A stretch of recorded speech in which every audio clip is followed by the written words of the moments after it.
Have you ever had a memory so vivid you'd swear it's real only to find out it never happened? Or felt like you saw something clearly, but later realized your brain made it up? Today we're diving into two creepy ways your brain distorts reality, Orwellian and Stalinesque revisions. These aren't just fancy terms, they're fundamental to understanding why your consciousness is never as reliable as it feels. Let's start with Orwellian revision, named after George Orwell's 1984, where the Ministry of Truth rewrote history to control the present.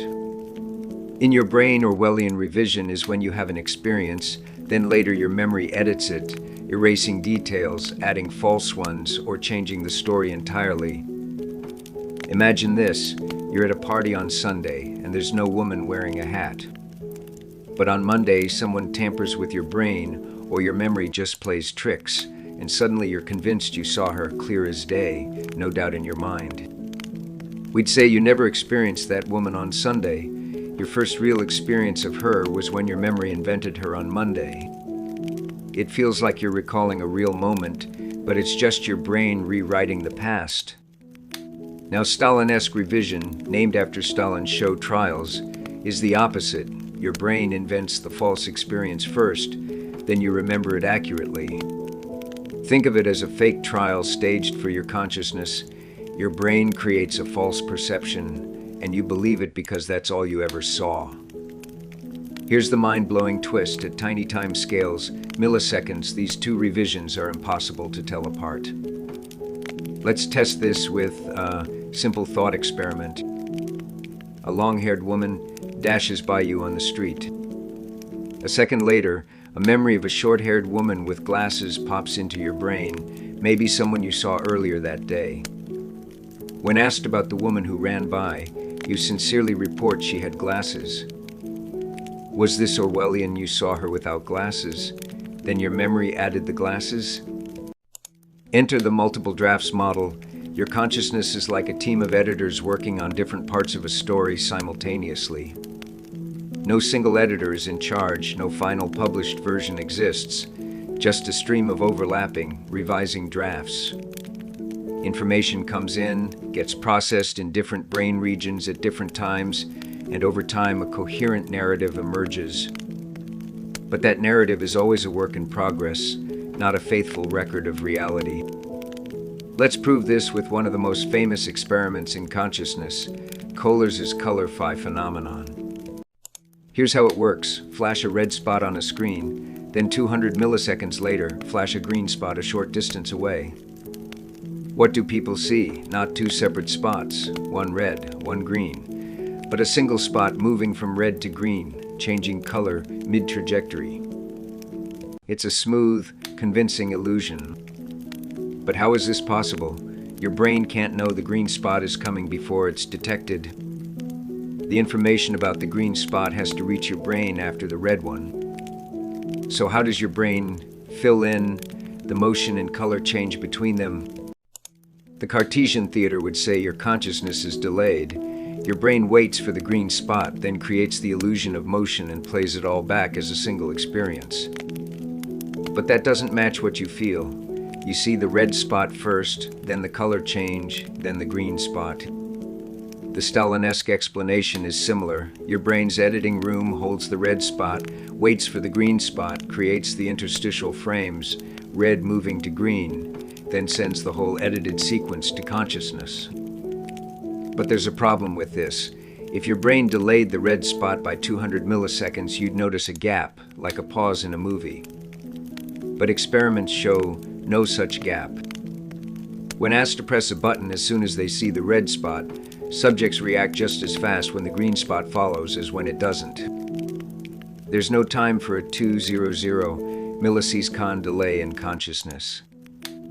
So the Orwellian explanation steps in. You consciously see the red spot first, then the green spot with no motion. But your brain quickly rewrites the memory, creating a narrative of motion and color change, and this revised memory is what you recall. But wait, subjects don't just recall the motion, they insist they saw it as it happened. The defender of Stalinesque revision fires back. The button press was unconscious. Your brain detected the red spot unconsciously, initiated the button press, then edited the conscious experience to include motion. So you think you pressed the button after seeing the moving spot, but you actually pressed it before. Now we're in a standoff. Both theories explain all the data: verbal reports, button press times, subjective feelings. You, as the subject, can't tell the difference from your first-person perspective. Even with brain scans, scientists can't find a smoking gun that distinguishes between the two. Why? Because the Cartesian Theater is a myth. There's no single moment or place in the brain where an experience becomes conscious. The distinction between pre-experiential Stalinesque and post-experiential Orwellian revisions collapses when you look at how the brain actually works. This is the core of the multiple drafts model. Consciousness is a stream of distributed processes, not a single event. Your brain doesn't fill in gaps with elaborate scenes, like the motion between the red and green spots, because there's no audience in a theater to watch them. It just makes a judgment. That spot moved and changed color, and that judgment becomes part of your narrative.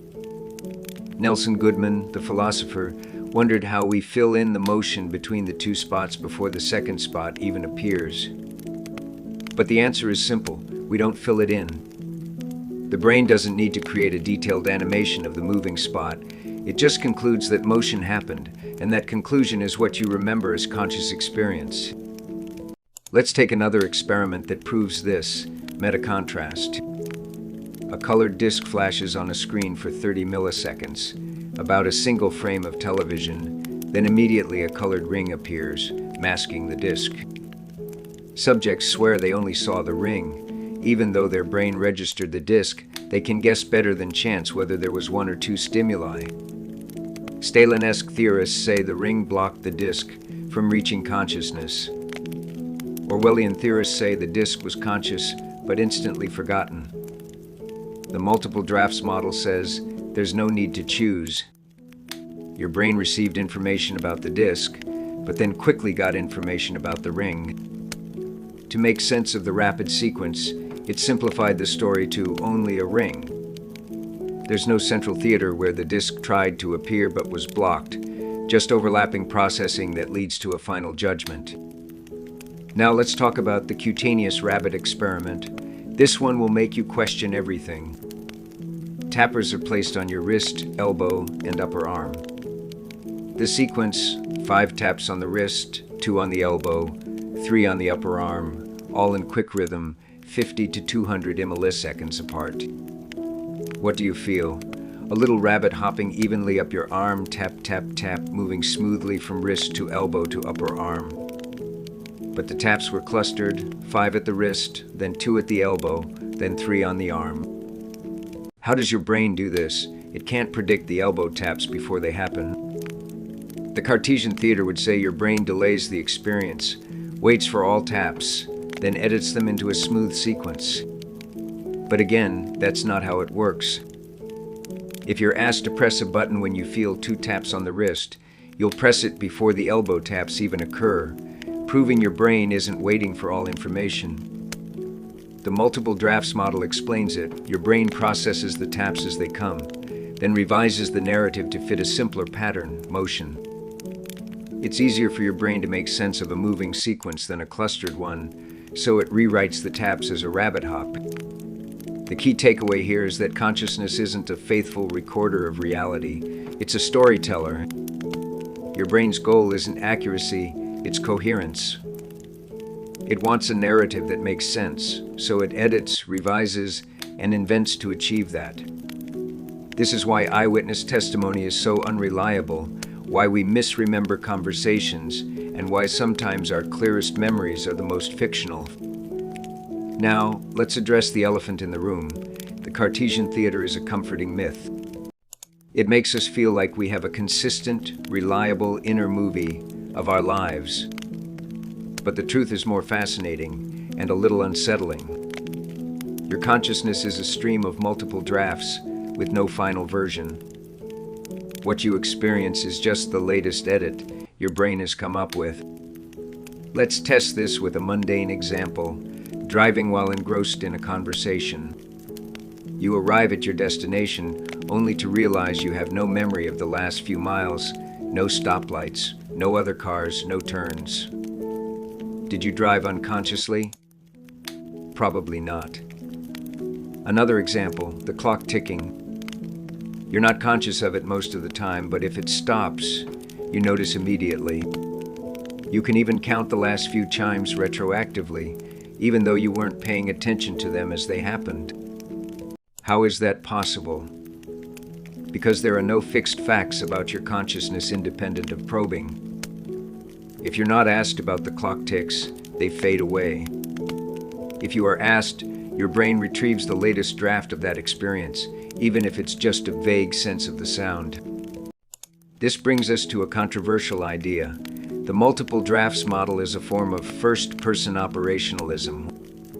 It says that what you're conscious of is exactly what you can report, or would report if probed. There's no hidden consciousness, no experiences that happen but leave no trace in memory or behavior. This sounds scary to some, like we're denying the reality of subjective experience. But think about it. What does it mean to say you were conscious of something if you have no memory of it, no behavioral trace of it, and no way to report it? It's like saying a movie was shown in an empty theater, no audience, no occurred, no effect. Did it really happen in any meaningful sense? Critics argue that this ignores brute facts of consciousness, things that seem to happen even if we can't report them. But this is a metaphysical dodge. Once you discard Cartesian dualism, the idea that your mind is separate from your brain, you have to discard the Cartesian Theater too. There's no place in the brain for these unreportable experiences to exist.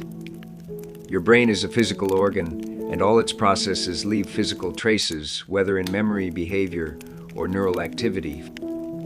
If there's no trace, there's no experience. So why does this all matter? Because understanding Orwellian and Stalinesque revisions and the multiple drafts model changes how we think about ourselves.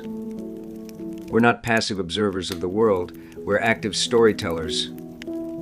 Our brains are constantly editing, revising, and simplifying to make sense of the chaos around us.